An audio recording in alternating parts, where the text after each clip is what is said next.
अमित शाह जी ने 22 जुलाई 2017 को जयपुर के अंदर एक बड़ी मीटिंग रखी थी। हम लोग सब थे उस मीटिंग में, सावरलाल जी भी वहीं उसी मीटिंग में आए थे। उन्होंने उस मीटिंग के अंदर बात तो कुछ और हो रही थी, पर सावरलाल जी का तो रहा नहीं जाता है। वो किसान के साथ इतने जोरदार तरीके से जुड़े हुए थे, जमीनी कार्यकर्ता से इस तरह से जुड़े हुए थे कि ऐसे समय में भी वो छोड़ते नहीं थे। अगर मौका मिल जाता था कि पहले किसानों के बारे में क्या कह सकते हैं, वो उनकी मुसीबत क्या है, उनको कैसे उठा सकते थे, उन्होंने वो मुसीबत उठाने का काम शुरू किया। अचानक बोलते बोलते उनकी तबीयत खराब हुई। हम लोग खाली देखते रह गए जब वो जमीन पे बेहोश होकर गिर गए। हम लोग बाहर गए, मैं तो दौड़ के गई, मैंने कहा एम्बुलेंस जितने जल्दी ला सकते हो लाओ, और हम लोग फिर एम्बुलेंस में वो लेके एसएमएस अस्पताल गए। कुछ दिन बाद और शायद दूसरे दिन हम लोगों ने उनको दिल्ली रेफर किया और दिल्ली भेजा। मुझे बड़ा दुख है ये कहते हुए, उस समय 9 अगस्त 2017 को वो हमको छोड़ गए। मैं ये सोचा कि एक ऐसा व्यक्ति है जो व्यक्ति लोग याद करते हैं क्योंकि उन्होंने उनके लिए काम किया। जो 10 तारीख को हमने ये तय किया कि जब उनका पार्थिव शरीर वहां से वापस लौटेगा तो सबसे पहले भारतीय जनता पार्टी के ऑफिस के अंदर हम लोग सब श्रद्धांजलि उनको अर्पित करेंगे। तो लाइन लगा के सब पूरे कैबिनेट के मंत्री, मुख्यमंत्री, सब लोगों ने खड़े होकर उनको श्रद्धांजलि ऑफिस में देने का काम किया। उसके बाद उनको ट्रक पे चढ़ाकर उनके पार्थिव शरीर को अपने गांव गोपालपुर तक पहुंचाने का काम किया। और मैं कहना चाहती हूं आपको, क्योंकि मैं पीछे पीछे चल रही थी तो मैंने भी देखा था, जैसे जन सैलाब उमड़ करके आ गया। रास्ते भर वहां से लेके यहां तक लोग थे, और जहां स्कूल के अंदर उनको रखा गया वहां उनके दर्शन करने के लिए बहुत सारे लोग आए। एक दिन का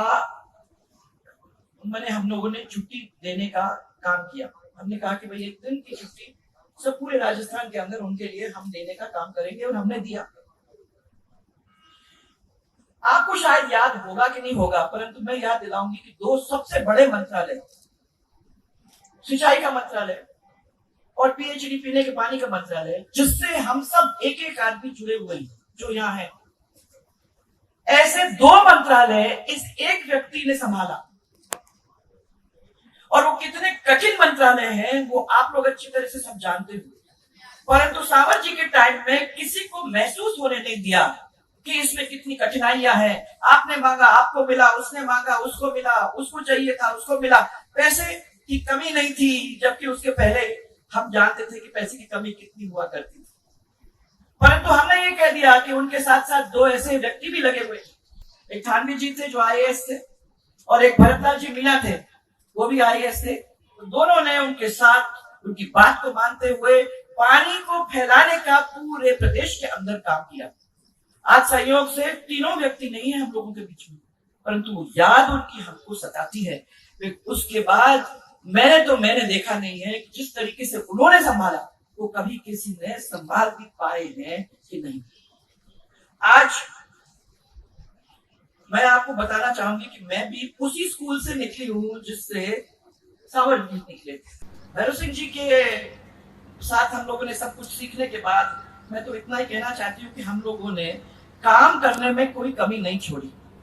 अब सावर जी का आप लोग अच्छी तरह से जानते हो, एम्बेसडर गाड़ियां हुआ करती थी उस समय वो बैठते थे, दिन भर उसी गाड़ी में चलते थे, साथ में उनका छाछ चलता था, और जहां लोग मिल जाते थे उनके साथ बैठ के बात करना, उनको भी छाछ पिलाना, खुद भी छाछ पीना, तो किसानों के साथ बातचीत करते हुए उनकी मुसीबतों को समझकर जमीन पे लाने का प्लान बनाना, वो थे सावरलाल जी।